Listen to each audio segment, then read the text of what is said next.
Bonjour and welcome back to First Act, a podcast from Koshy's Business Builders. I'm Cess Busby. And I'm Adam Bubb. On this podcast, we find out the riveting backstories of Australia's most fascinating entrepreneurs and business disruptors. Wherever you happen to be listening to us, whether it's in an office, your home office, a train, on a beach, we want you to leave each episode with a little light bulb above your head. This podcast is all about learning from people with priceless life and business experience, like our guest today. Today's guest is one of Australia's most familiar faces in food. For 13 years running, we've watched him grace our TV screens as co-host and judge on My Kitchen Rules, helping turn dozens of home cooks into household names. But how much do you really know about Manu Feildel? Did you know he comes from a long line of chefs? Or the fact that he headed up 3 hatted restaurants in Sydney and that he's got a sauce range at Woolies, The Sauce by Manu, and a studio space for events in Sydney, La Botanique. And as a long-time small business owner, Manu has numerous ventures that we're thrilled to be hearing about and what he's learned from those enterprises and experiences. Welcome, Manu. Bonjour. It is fantastic to have you on. Actually, no, I need to say ça va? Ça va très bien, merci. Merci. We always kick our chat off with our first act icebreaker. So we just throw you a bit of a left field question. Nothing too crazy, but I'm very keen to hear your response to this, Manu. Sure. Your icebreaker question for today is, what is the most overrated food ingredient or trend on restaurant menus today? Wow. Actually, you know what? Lately, and I'm not an old-fashioned chef. I like, to experience with food, and I like the home cook as well as the fine dining and so on. But there's a trend at the moment which drives me bloody nuts, if you don't mind me saying. Caviar. They're putting caviar on everything. They're putting caviar on chocolate tarts. Oh, yuck. What that most people will say that, but apparently it goes hand in hand. And I haven't tried it yet, but I'm curious to. But yeah, apparently the caviar trend is to put caviar everywhere on anything. Does it make it kind of like salted chocolate? I suppose it would, but caviar's got a nice kind of little fishy flavor too. So Yeah. I understand we use anchovies to salt some of the meat dishes in Italian cooking and so on. So I understand that it can happen, but I'm a little bit dubious about this. Yeah, because I'm seeing all of these caviar bumps, these menus with caviar bumps that it has been rising in Sydney especially, and probably in Melbourne as well. So yeah, that is one to. I mean, chocolate and caviar. I mean, I feel like I feel like I won't knock it. I feel violated. You feel violated, but I mean, I won't knock it till I try it. I mean, we'll see. That's right. We can't judge before we try it. You're correct. That's a good one. So, Manu, it makes sense for us to start this chat with food because that's where your passion has come from. Your great-grandfather was a pastry chef. Your grandpa and your dad were chefs in France. What was that like growing up? Well, and funnily enough, I've never met my great-grandfather, unfortunately, but apparently, as far as I understand, he was an amazing artist. He used to, all his window decorations were edible, so he used to spend weeks and weeks before Christmas and Easter and so on to decorate his windows, apparently, and I wish I'd been there to see that, but I didn't, but my mom tells me a lot about that. And going to my grandparents for lunch on Sundays when we used to travel to them was absolutely amazing because it was home cooked food, I suppose, but we used to eat the best product, the real chicken from the farm, the real milk from the cow, the amazing butter from the farm as well, and all those things. So, I think before I even consider being a chef, I just love food in general. Food was amazing. And then I started working with my dad in his restaurant when I was 15. Not really enjoying school, as a kid. Not that I was stupid, but I just wasn't interested. And I remember the first day in the kitchen, my eyes just wide open. I was just so excited to be there. And I realized that's the job I wanted to do. Mm. Was that kind of trial by fire for you, starting as an apprentice in your family restaurant? I suppose I was lucky to have that opening for me because, the apprenticeship can be quite tough. And actually, my apprenticeship got a lot tougher when I moved from my dad to another restaurant. And that was the not only the apprenticeship of my job, but that was the apprenticeship of my life. Like it was a tough going at the time. I was 16, doing up to 80 hours a week. It was a little bit like slavery, to be honest with you. And you just had to work as hard as you could and more if you could. And the pay was very little. At the time, it was tough, but I look at it now, I really don't regret it. I think it was a really good kick in the butt. Was that in Paris? No, it was in Nantes, in Brittany, where I come from. I see. So what lessons do you think you learned early on about hospitality from that time? Just that life is hard regardless, and you've got to rise above it. You've got to fight hard to get somewhere. You've got to fight hard to succeed. You've got to fight hard to get anywhere. And it's what life is about. Life throws you a lot of challenges, and you've got to be ready for them. And I think if you get taught this very early in life, it's a bonus. I see the new generation now, and I'm not going to criticize them because it's kind of our fault more than their fault. We're giving them everything they need and everything they want. And I don't think it's the right thing to do, because when they're going to enter the adult world, it's going to be very difficult for them. So you did the hard yards, and you went from, you're working in France, you're working in Brittany, and then you moved to London. You worked in some of the top French restaurants in London. What memories come to mind when you think of, Mini Manu, the chef who he is now, but who he was then, and what you learned from that experience? Well, I arrived in London when I was 18. I could barely speak English. I just had very little education from school, so my English was very, very limited, and I only had £500 in my pocket.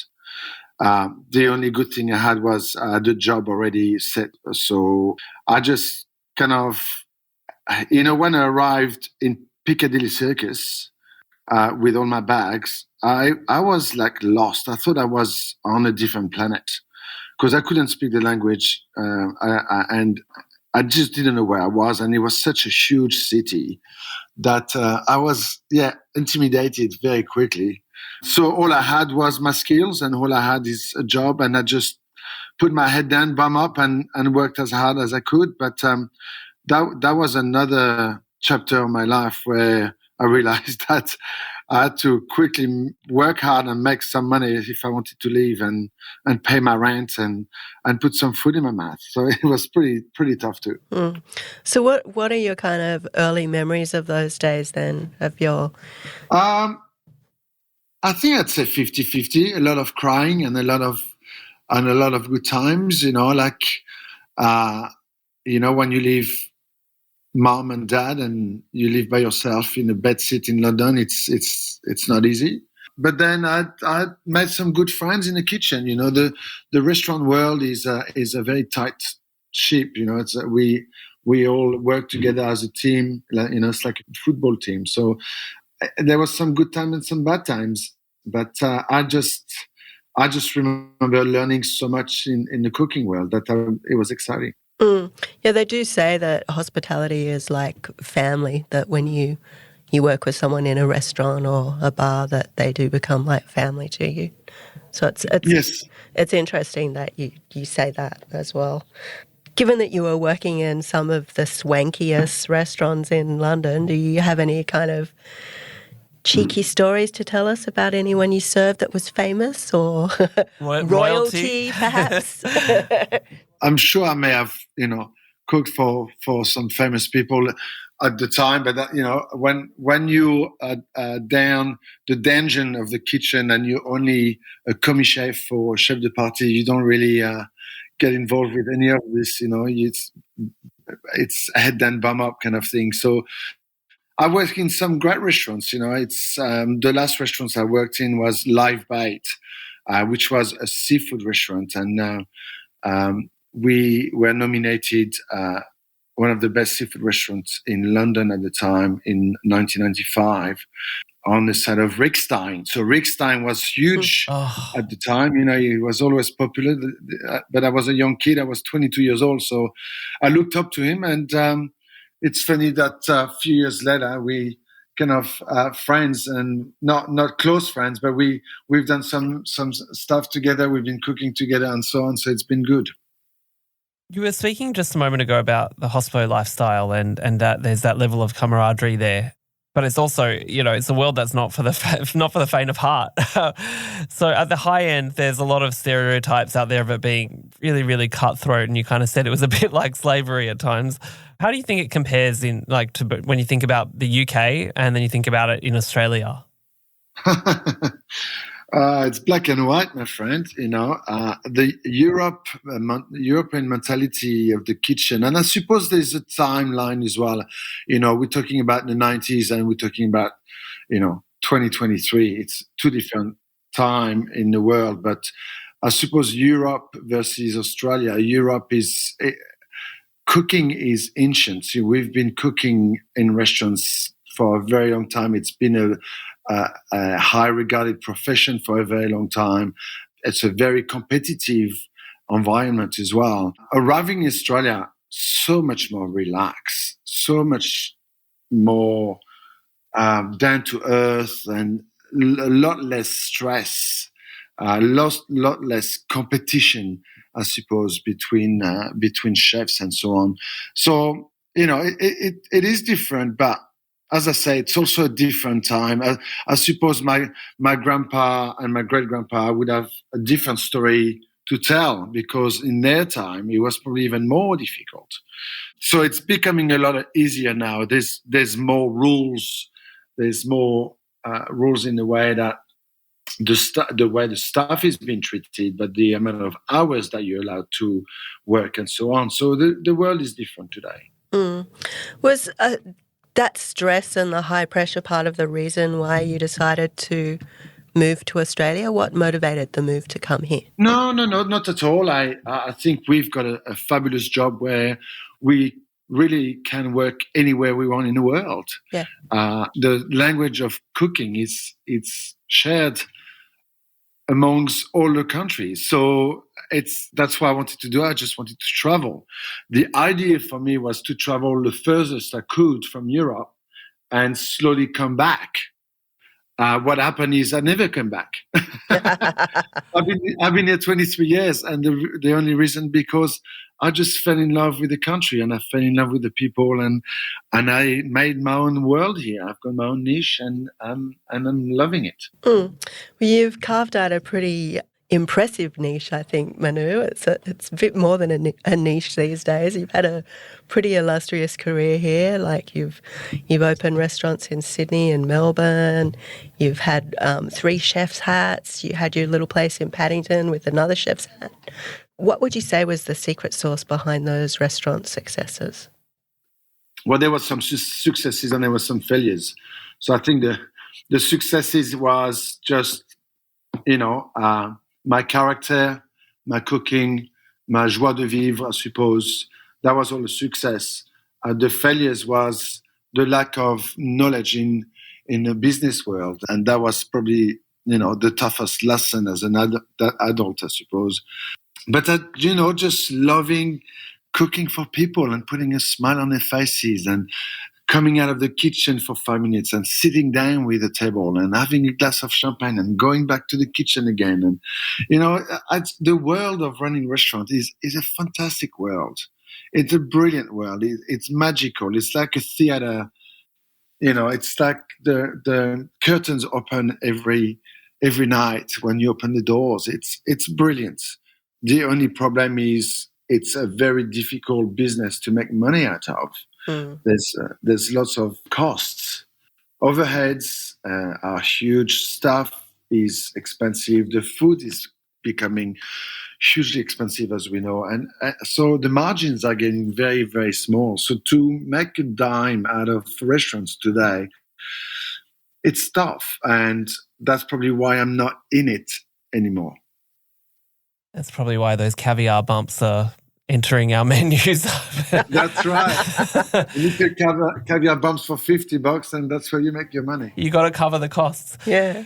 That's right. Chefs, I mean, as you've said that chefs, and this is something that isn't just chefs, is anyone with a particular skill that they're really good at can often struggle with the business side of things. We hear it quite a lot. How did you sort of overcome those areas that you felt weaker in? And any advice you have for anyone listening who kind of feels that way, who feels a bit lost in the business world?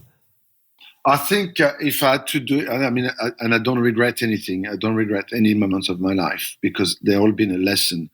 But if I had to do something extra, if I had to go back and add something to my life, I probably would do a quick business course, just to make me understand numbers and the difference between profit and turnover and tax and all of those things that I had to learn on the way that cost me a loss of money that I could have saved if I had a little bit more knowledge. You mentioned that you've had to close venues as well, and that I can't imagine how heartbreaking that must feel when you put so much blood, sweat, and tears into somewhere, and you've employed all these people. You want to do right by them. Can you recall any kind of moment of heartbreak that you or maybe challenge that you just go, oh, that one really just still hurts? Oh, 100%, my friend. I've got one for sure. I opened a restaurant for a very short time in Melbourne with my dear friend George Colombaris. And we were only open for a time of 6 months. We had spent a huge amount of money in the fit out. We had a great menu with great staff, and we had a really bad review from a food critic. And it's funny, and that's what I was saying about the world has changed. In the old day, if you got a review from a food critic, you would have had to buy the book to read the critic, or you may have to buy the newspaper to read it if you were interested. But nowadays, it's printed on social media and it goes everywhere. Like it's gone crazy. So everybody can read it and it becomes news of the day. And because of that, I lost customers, I lost turnover, and it just didn't make sense, I suppose, to keep going. And it was like a knife in the heart to have to tell my staff that we were closing down and that we were putting the key under the door and that was going to be it.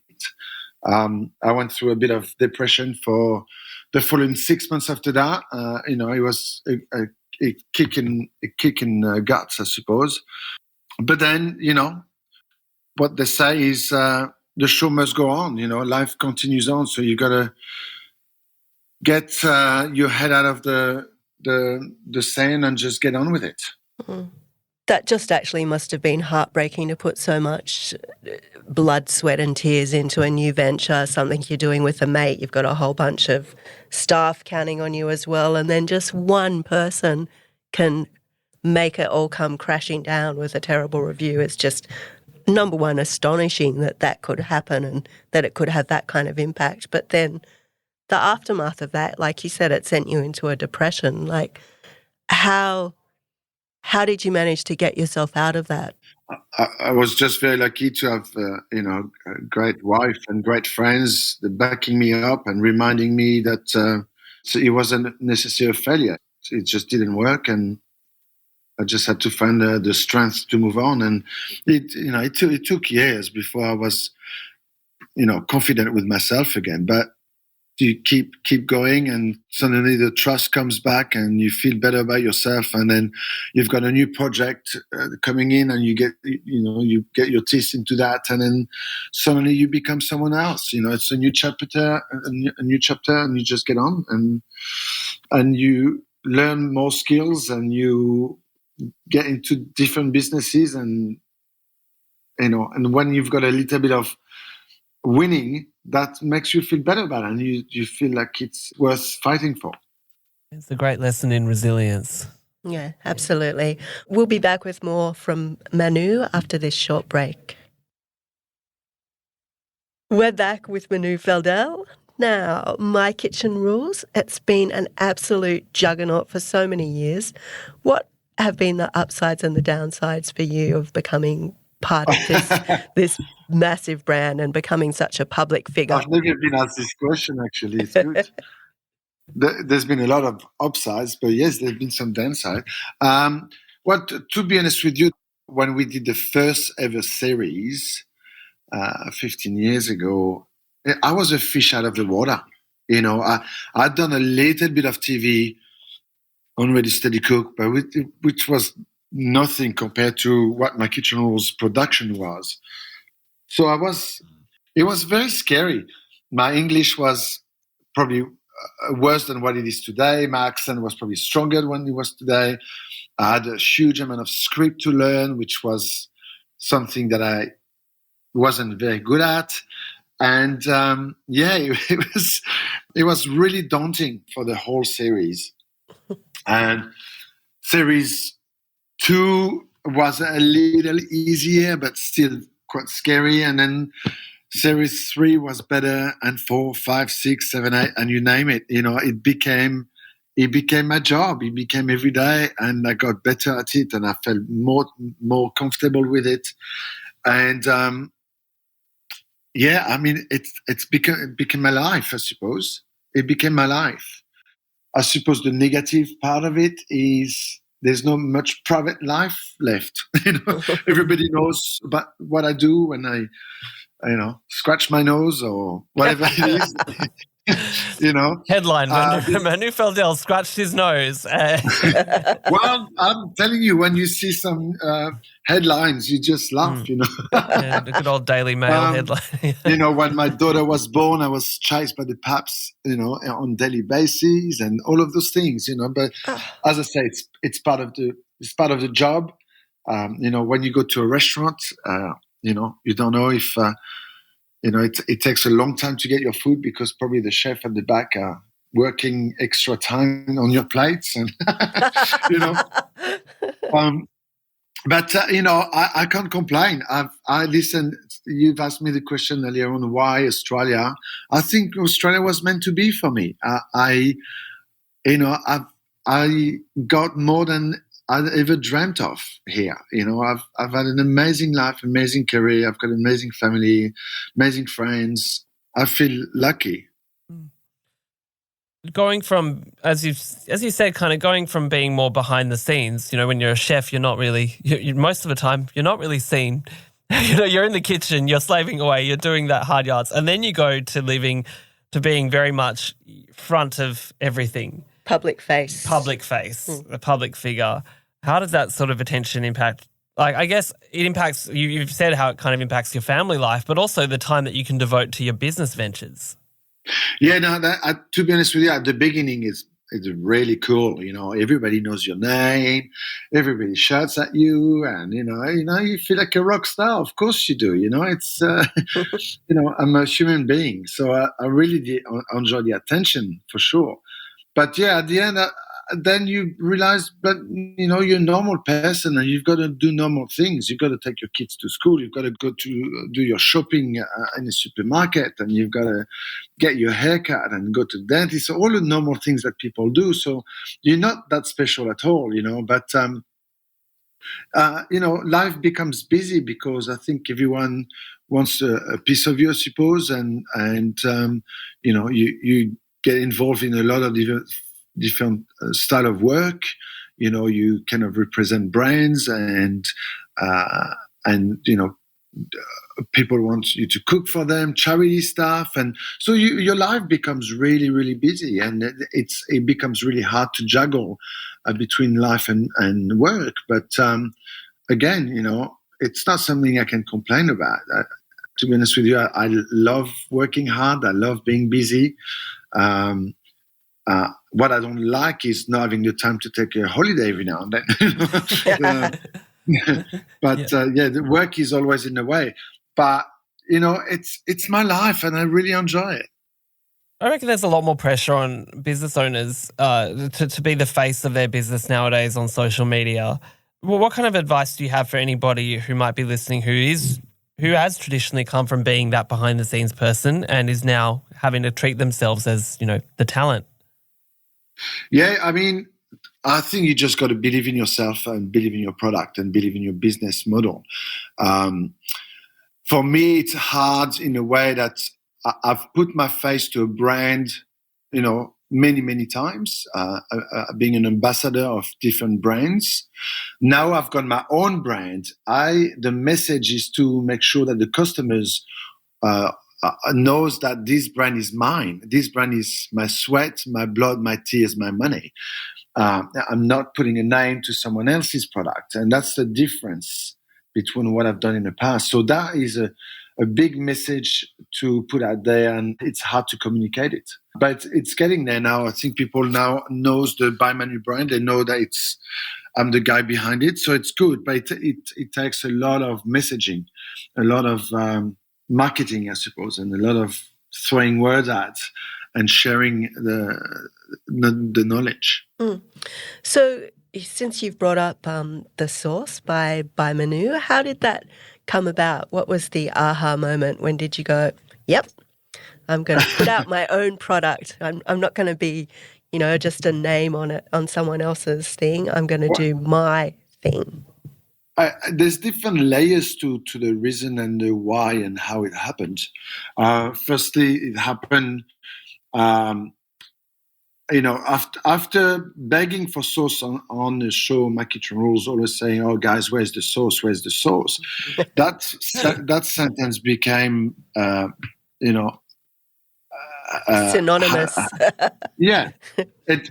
People used to scream in the street, "Hey, Manu, where's the sauce, mate?" So, do you have shirts? Do you sell T-shirts that say "Where's the sauce"? Yes, we do. Thank goodness for that, because I think I need I'll send you one. Yes. It became a tagline, and for a few years, and then one day I just went back to the office and I said to my right hand, Nat, I said, "Why don't we do a sauce range?" I said, "Oh yeah, what a great idea!" And then we looked what was on offer in the supermarket chains, and it was really nothing that I thought was great quality or had great flavor or was made the proper way. Nothing that I wanted to buy for myself and heat up and put on my steak. It was all basic and terrible flavors and terribly made. So we decided to go ahead and create our own recipes and searching for manufacturing companies to multiply a 250 meals in 2,500 liters. So it was a long journey. It took us 5 years to get the product made properly to the way I wanted to get it done. And then it took us all that time to be able to find a distributor to get on the shelf. And now we've been on the shelf for 3 years with Woolies. They've been a very big supportive of the brand. And we're just about to start with Coles this year as well, which is a great success to be able, to be able to be in the 2 major chain of supermarkets in the country. So, it's funny because when the sauce was made and when Woolies got it, I thought that was it, that I didn't have to work anymore. That's where the job started. It's incredible how much time we have to spend on this product to make sure that the sales are repeated and that the sales grow and that, that it becomes a proper business, And we didn't know anything about the retail world. Nothing at all. And we had to learn on the way, which was very exciting, very hard, very tough, but very rewarding. Like, it's been 3 years now, and I think that the brand is finally anchored in the retail world, and I hope it's going to stay there for as long as I live. So creating, for a lot of business owners, wanting to create a mass market product that, that's snatched up by a supermarket, it would be the dream.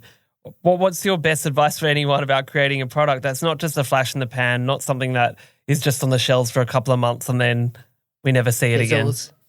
I can tell you one thing is, it didn't matter if I was Manu Feildel or anyone, Joe Block or anyone on this planet.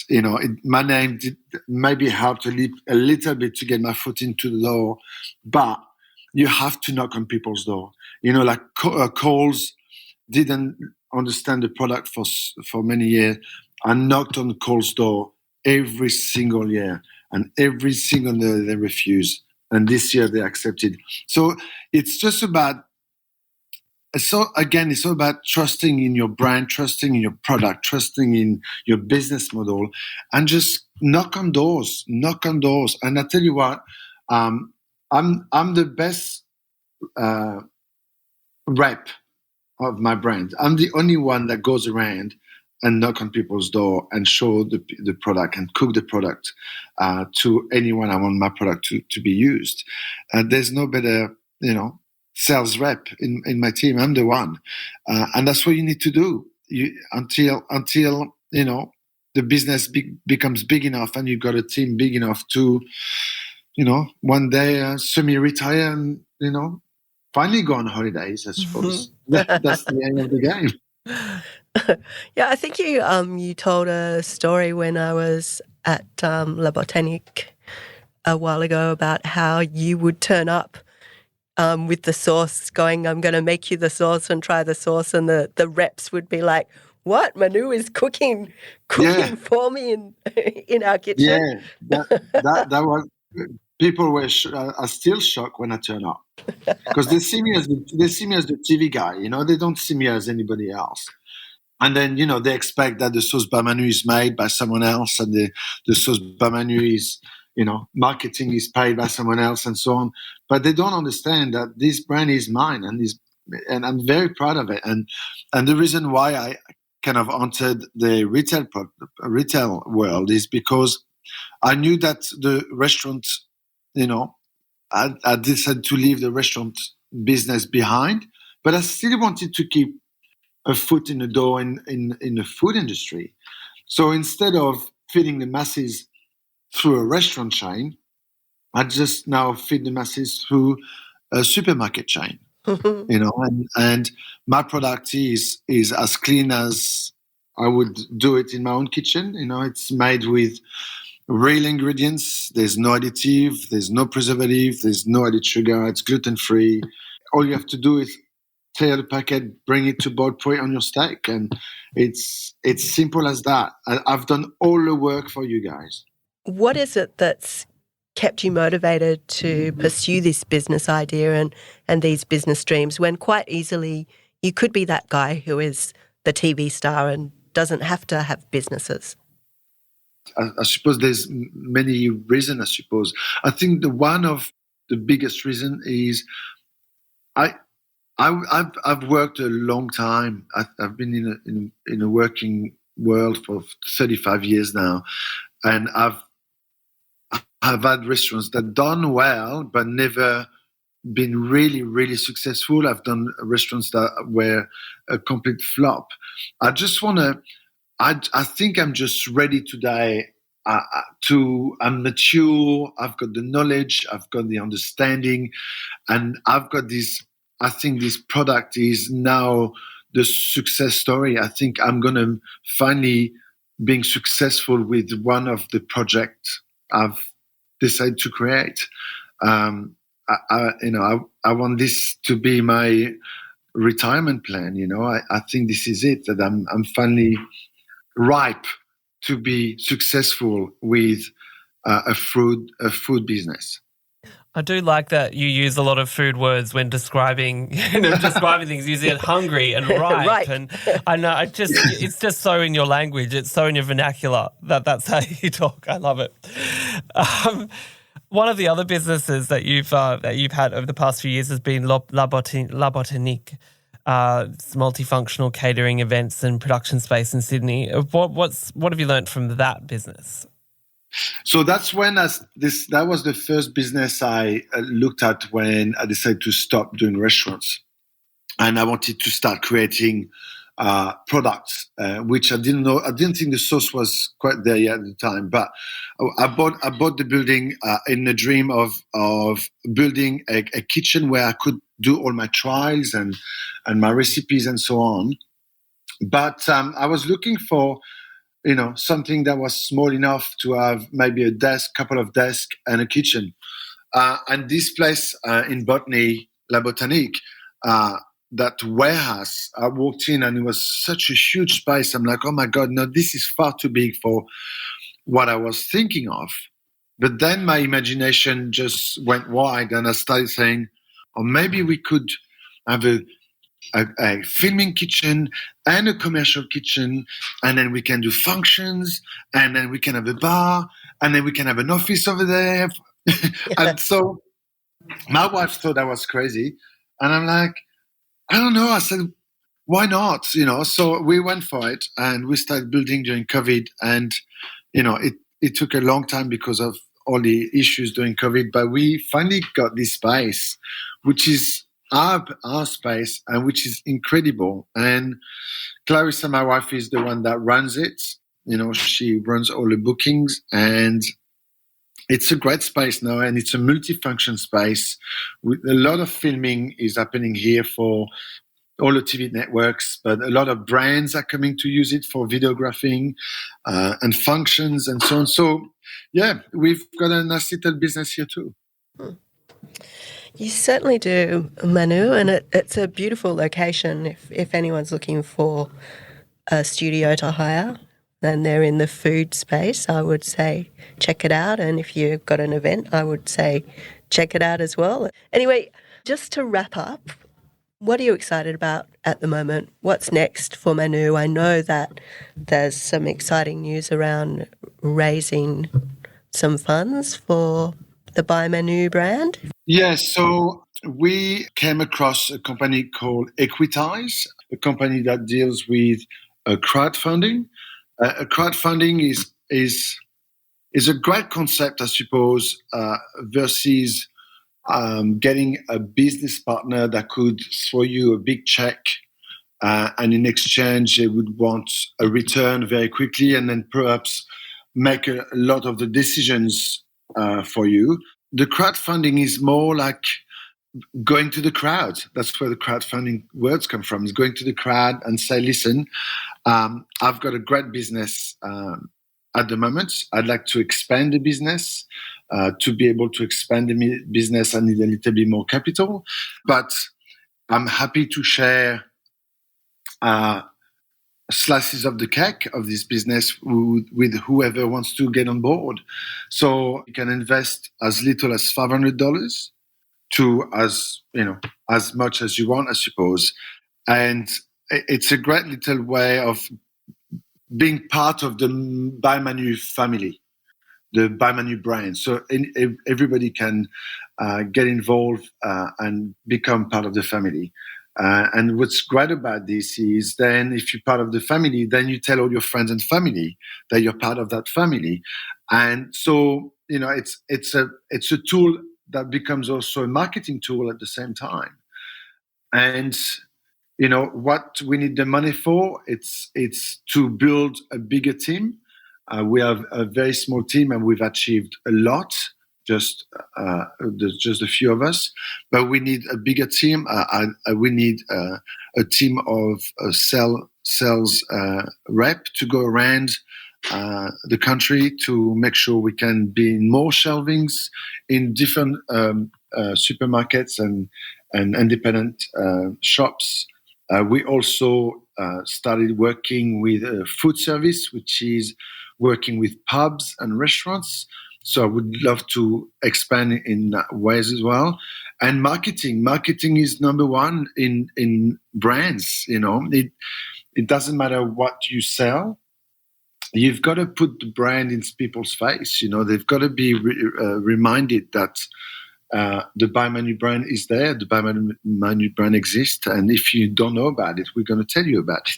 Well, yes, we've got to put the brand in their face and literally put it in their mouths. Exactly, indeed, yes.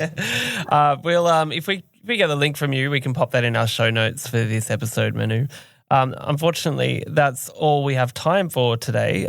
Manu, thank you so much for joining us. It's just been an absolute pleasure hearing your first act. Well, thank you for having me, and it was a pleasure talking to you both. Thanks, Manu. And to find out more about the Source by Manu, you can check out at bymanu.co or visit Manu's website at manufeildel.com.au or follow him on Insta at Manu Feildel Official. Thank you for listening and join us next time for another fantastic first act conversation.